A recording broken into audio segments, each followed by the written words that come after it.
Hey guys, Andrea, welcome back to the channel. So guys, let's dive into it.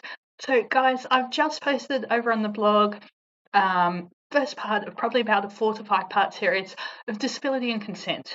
So as we're seeing that SBS is launching the new series asking for it around consent, and it's a topic that we all need to take very seriously. But in looking at the previews and the advertising and what was coming up on it, there's one community that is getting left out of this conversation, and it's through no fault of our own, and that's the disabled community. The disabled community is more likely statistically to be abused or neglected because of their disability. So there are certain sectors within the disability community. So this is people who have what in Australia is called a psychosocial disability. So that could be anything from a general intellectual disability, low IQ, to a very badly managed ADHD, to autism spectrum disorder. And especially if, as a child, they were excused from bad behaviour, there was no consequences to their actions.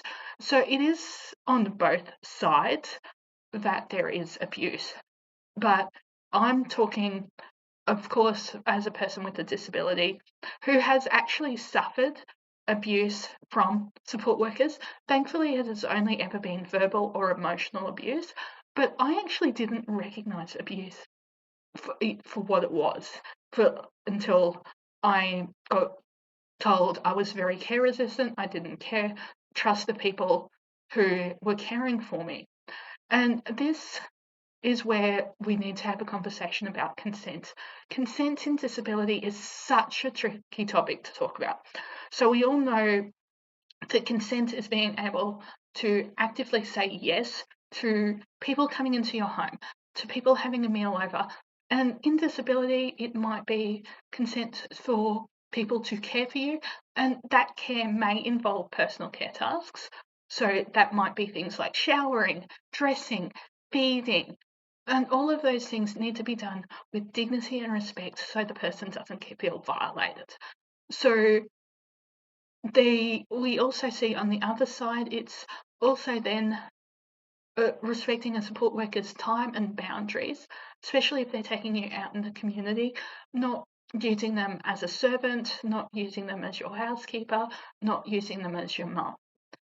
There are some cases where they're a weird combination of all three because of the combination of things that a person might live with. However, these are generally very extreme cases, and in that case, there might be professional cleaners put in and a very highly skilled care team.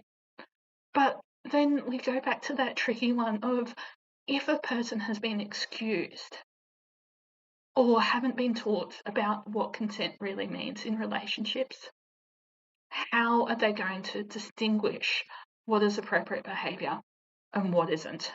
So I will link down below, and I have it over the blog post, what consent is.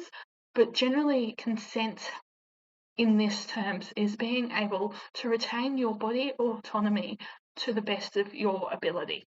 So then we have things in romantic and sexual relationships being enthusiastic consent, so consent to touch intimate areas, consent to kiss, consent to going further, that can be revoked at any time.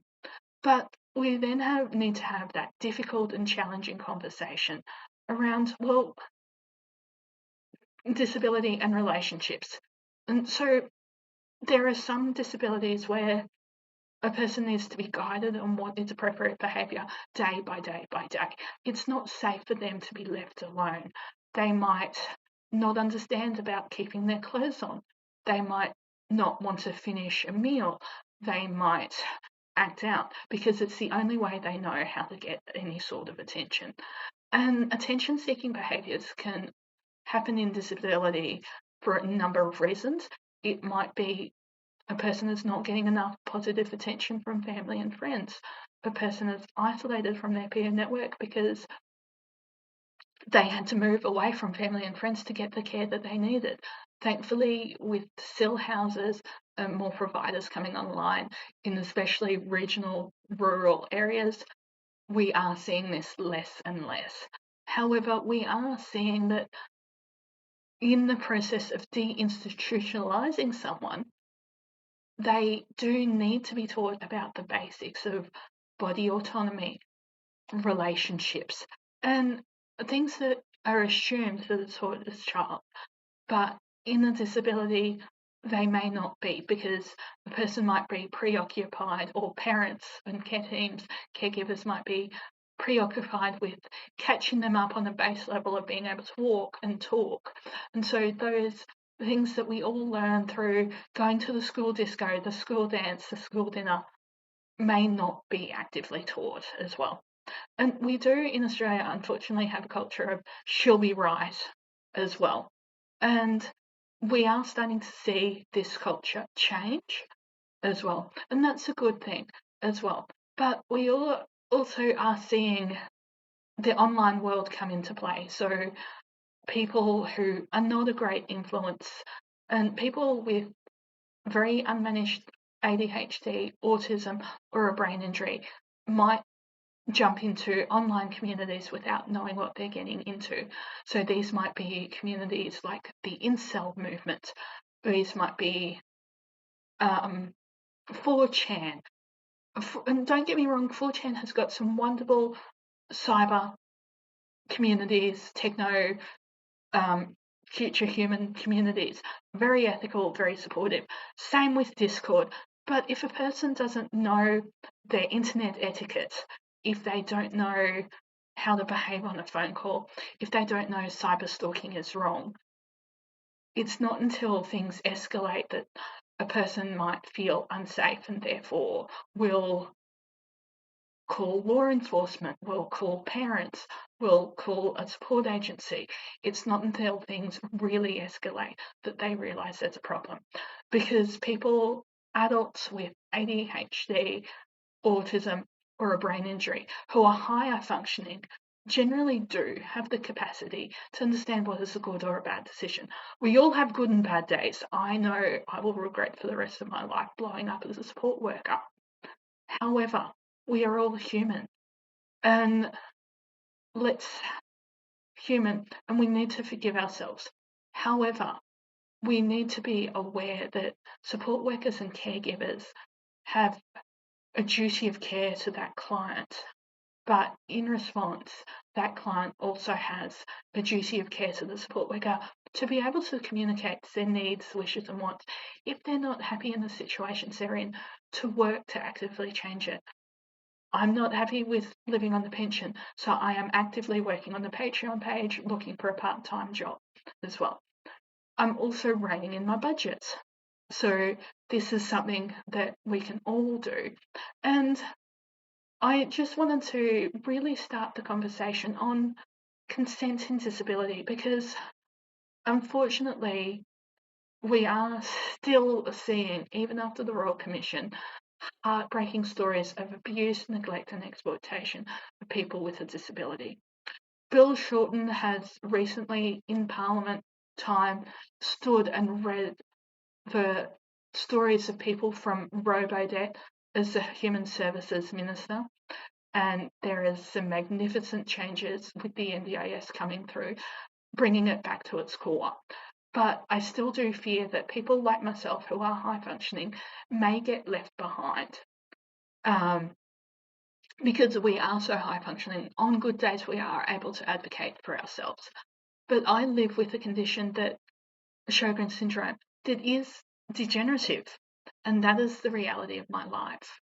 But while I have the ability to do the YouTube, to do the Patreon, to launch the podcast, I'm getting out and enjoying life.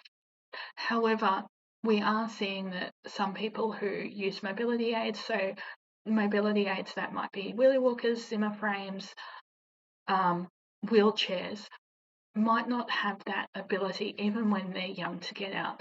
And that might be through no fault of their own. They might also be non-verbal.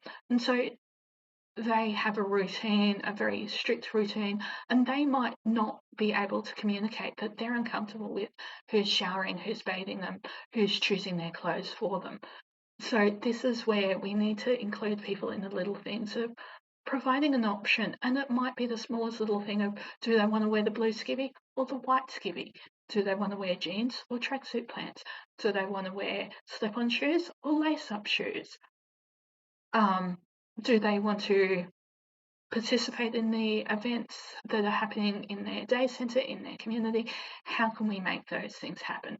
And this is where having people with a disability involved in their community really does keep and calls disability providers to account.